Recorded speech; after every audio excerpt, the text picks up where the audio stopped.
मेरा यहाँ से ट्रांसफर हो, अगर उसका ट्रांसफर 2 साल बाद हो भी जाता है तो वो सीएम लेवल से लेकर और पीएम लेवल तक पे जो है सिफारिश लगवा के अपना ट्रांसफर कैंसिल कराने की कोशिश करता है और सक्सेस होता है इस बारे में, ट्रांसफर कराता। कई ऐसे हैं जिन्हें 20-20 साल हो गए यहाँ टोक में जमे हुए, लूट रहे मजे करके। आरटीओ डिपार्टमेंट के अंदर आप 5,000 रुपये महीने के अंदर अगर आप टोकन कटा लेते हैं ओवरलोड का, तो आप एक ट्रक के अंदर 50 टन वजन लेकर जाओ ना, जिसकी कि 9 टन की कैपेसिटी है, वो 50 टन लेकर जा रहा सिर्फ 5,000 रुपये के अंदर। तो यहाँ पर कोई धनी दोरी नहीं है। यहाँ तो ये चाह रहे हैं कि टोंक वाले आदमी रहे गलत रहे, ये तो खाली बजरी के लिए रिजर्व कर देना चाहिए पूरे टोंक डिस्ट्रिक्ट को और यहाँ की जनता को निकाल के ले जाके गोली मार देना चाहिए। प्रशासन तो ये चाहता है, सारी पार्टियां यही चाहती हैं। पूरे टोंक को मालूम है, हर आदमी दबी जुबान में कह रहा है कि भू माफिया, बजरी माफिया कौन है, मगर कोई किसी का नाम नहीं लेना चाहता उसका, जबकि उस शख्स को उम्र हो गई बजरी की माफियागिरी करते हुए। आज तो वो विधायक भी बन गया है। अब कहाँ का बन गया, आप मेरे से नाम पूछोगे, मैं नाम नहीं बताना चाहूंगा, फायदा क्या।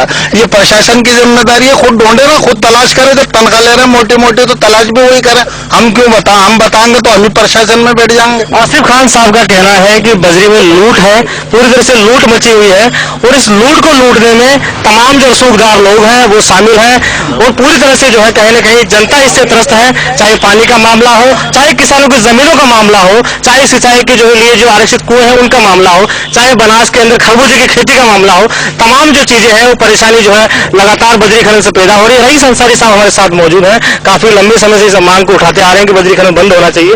और सब क्या बात है, आखिर क्यों बंद नहीं हो पा रहा बजरी खनन? भाई इसमें प्रशासन के लोगों की और बजरी के जो भूमाफिया लोग हैं उनकी मिली भगत से इसमें जो है ये वन विभाग के अधिकारी भी शामिल हैं।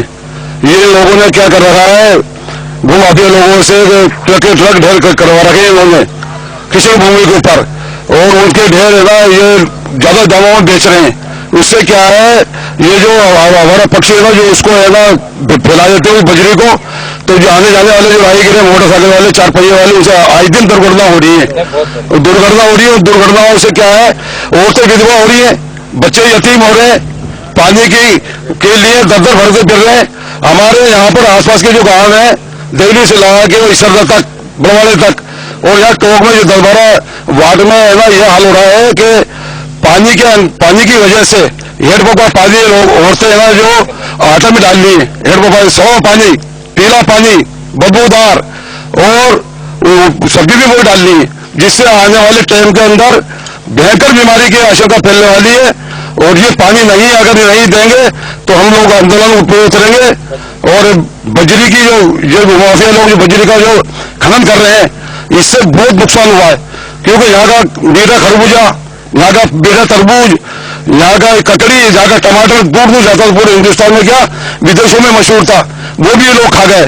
अब आने वाले दिन अगर है ना ये रहा हाल तो यहाँ की जनता बहुत परेशान होगी। तो यहाँ के ठेला मजदूर, बिजली मजदूर बेचारे अपने जैसे तेज खरबूजा ला के 2-2.5 लाख रुपए का और अपने बच्चों का पेट पालन कर लेते हैं, उससे भी अब वो हो गए।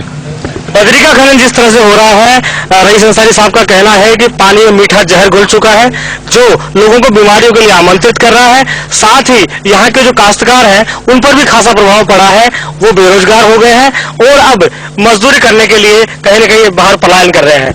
अशोक बेरवा जी हमारे साथ यहाँ टोंक निवासी है, जुड़े हुए हैं। आखिर क्या बजरी के कारण किस तरह की परेशानियां पैदा हो रही है? बजरी खनन माफिया जो आज लोग पैर पसारे हुए हैं, तो एक तो इनका खुद का साधन ले रखा है इन्होंने, खुद के ट्रोले होते हैं, खुद की एलएनटी होती है, उसको तुरंत तरीके से तो उसे साइड पे उतार दी जाती है और आराम से यूपी तक की गाड़ियां यहाँ पे आज की तारीख में भरने आ रही है। सांसद महोदय खुद इस बात से अच्छी तरह भाई जानते हैं कि भाई ये जो खनन हो रहा है इनके आप जमीन से जुड़े हुए कहीं न कहीं जो नेता भी आप रहे हैं, किस तरह की जो परेशानियां लोगों को इससे पैदा हो रही है?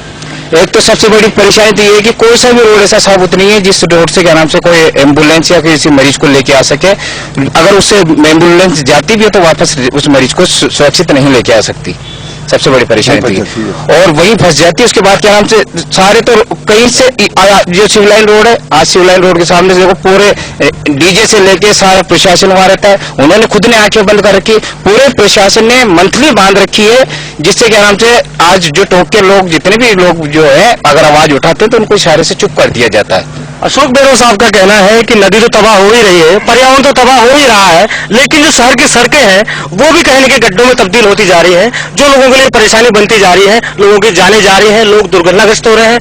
और जो जिस तरह के इमरजेंसी पीरियड होता है, जैसे किसी को सर्पदंश की बात आई, सर्पदंश किसी को हो गया और वो आदमी जो है कहने के एम्बुलेंस के जरिए अस्पताल पहुंचे, तो पहुंचे कैसे? क्योंकि सड़क जो है कहने के खराब है, वो पहुंचे तो इतनी देरी हो जाती है कि इसको जान अपनी गंवानी पड़ती है। ओम प्रकाश गुप्ता जी से हम जानना चाहेंगे कि बजरी का सही तरीके से खनन कैसे हो और बजरी खनन जो है अवैध, उस पर किस तरह की रोक लग पाए, इस पर हम जो है कहने के उनसे जानना चाहेंगे। गुप्ता जी, देखिए, माननीय मुख्यमंत्री जी का बयान 2-3 दिन से आप देख रहे हो लगातार, बहुत साफ साफ उन्होंने कहा भ्रष्टाचार हम किसी हालत में बर्दाश्त नहीं करेंगे। स्वराज का संकल्प उन्होंने लिया है और ये भ्रष्टाचार को खत्म करने के लिए व्यवस्था की है कि संगठन और सत्ता ये दोनों मिलकर काम करेंगे। आज जहां तक बजरी की बात है, आज मैंने 2 बार कलेक्टर साहब से बात की है, एडीओ साहब से बात की है और बात करने का परिणाम शायद आप मीडिया के सब लोग साक्षी इस बात के लिए कि आपको अच्छा परिणाम आया है और ये परिणाम बहुत सख्ती से हुआ है, जिस हम सोचते थे कि ये सख्ती होनी चाहिए। लेकिन इस तरह की कार्रवाइयां पहले भी, इस तरह की कार्रवाइयां पहले भी देखने को मिली है। लोग कह रहे हैं कि कार्रवाइयां होती है लेकिन मूठ के मुंह में जीरे के बराबर होती है। एक बार कहीं अभियान चलाया जाता है, 1-1 महीने तक अभियान चले हैं, लेकिन उस कार्यों का जो कार्रवाइयां हुई है, उन कार्रवाइयों का जो असर है वो कहीं न कहीं देखा नहीं गया है। इन जो माफिया है, इन माफियाओं पर लगाम कहीं न कहीं नहीं लग पाई है। कैसे लगे लगाम आखिर? देखिए, ये बात ही मैं कलेक्टर साहब बहुत साफ साफ कही है आज कि नॉन बेलेबल ऑफेंस में ये केस दर्ज होना चाहिए ताकि जमानती नहीं हो, गैर जमानती मामले दर्ज हो। 379 और PPB एक्ट के मामले दर्ज हो और उन्होंने मुझे प्रॉमिस भी किया था आज मामले ऐसे होंगे। आज शायद मुझे उम्मीद ये है आज जो सख्त कार्रवाई हुई है, शायद आज से पहले इतनी सख्त कार्रवाई हुई भी नहीं है और आज ये भू माफिया में ये डर निश्चित रूप से आया होगा कि शायद वो कल इसकी पुनरावृत्ति न करें और करेंगे तो हम इस बारे में बहुत साफ है कि जो बजरी जिनैन खनन हो उसमें कोई तो राय नहीं है क्योंकि वक्त तो रुकना नहीं चाहिए। लेकिन जो आज सड़कें खराब हो गई, मैंने इतना कहा कि सड़कें टूट चुकी है, वो सारी रिकवरी इन बजरी माफियाओं से प्लस अधिकारियों से की जाए। ये जनता का पैसा है, जनता का लुटना नहीं चाहिए। जब गलत काम हो गया तो ये उनसे वसूल किया। इतनी तक मैंने उनको सारी बात कही है कि जितने भी लॉस हुआ है, चाहे पानी की पाइपलाइन टूटी है, चाहे कुएं खत्म हुए हैं, चाहे सड़कें खत्म हुई है, चाहे इलेक्ट्रिक पोल से गिरे हैं, ये सारी रिकवरी जो है ना इन माफिया ग्रुप से प्लस जो अधिकारी अब तक रह गए हैं जिनके प्रोटेक्शन में ये सारे कर रहे थे। मैं समझता हूँ पूरा ये मंच बैठा हुआ है इस बात को मानने तैयार है इस बात को मान ले कि इलीगल खनन यहाँ हो रहा है और रुक नहीं पा रहा, उसमें प्रशासन का इन्वॉल्वमेंट है, प्रशासन का पूरी तरह से इन्वॉल्वमेंट है, ये इनका कहना है। और बजरी खनन हो तो सही, लेकिन बजरी खनन नियमों के तहत हो, नियमों को कहीं न कहीं जो ध्यान में रखते हुए हो, पर्यावरण को ध्यान में रखते हुए हो, ताकि जो निर्माण है, जो विकास और पर्यावरण दोनों के बीच सामंजस्य बना रहे, लोगों को इससे परेशानी नहीं हो, इस तरह से बजरी का खनन हो, इसको लेकर कहीं न कहीं सभी लोग जो इसकी पैरवी कर रहे हैं। और जो अवैध जो बजरी का खनन है वो पूरी तरह से सरकार को बंद करना चाहिए, क्योंकि इसके ऊपर सरकार जिस तरह से सरकार का जो प्रयास जिस तरह से किए जा रहे हैं, लेकिन प्रयास नाकाफी जो कहने के नजर आ रहे हैं और लोग जो है खासे इससे परेशान है, चाहे पानी की समस्या हो, चाहे किसानों के लिए खेती की समस्या हो, चाहे रोड की समस्या हो, ये तमाम समस्याएं जो है निकल के आ रही हैं। फिलहाल जागो राजस्थान में आज इतना ही। कैमरामैन आकिब के साथ प्रियदर्शन वैष्णव, समय राजस्थान टॉप।